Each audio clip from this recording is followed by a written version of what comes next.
तीसरी मुतवक्को जंग अजीम के बारे में हजरत नेमत शाह वली फरमाते हैं कि हिंद की तरह मगरिब की तकदीर भी खराब होगी और तीसरी जंग शुरू हो जाएगी। फिर उनका कहना है कि इस बड़ी जंग में यानी तीसरी जंग में शिकस्त खुर्दा जर्मनी या जापान रूस के साथ बराबरी करेगा या मिल जाएगा, इशारा ऐसे मिलता है।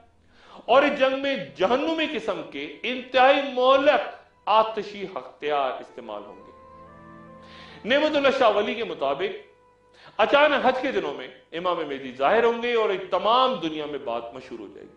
और उसके बाद इस्फहान शहर से दज्जाल जाहिर होगा, नेमतुल्लाह शाह वली के मुताबिक इस्फहान शहर से।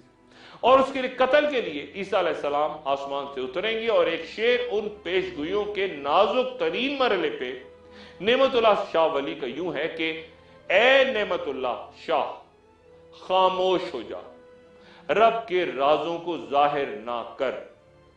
नेमतुल्लाह शाह वली की पेशगोइयां कुछ 2000 अशार के करीब बयां होती हैं, जिनमें से सिर्फ 350 अब आज इस वक्त दस्तयाब है।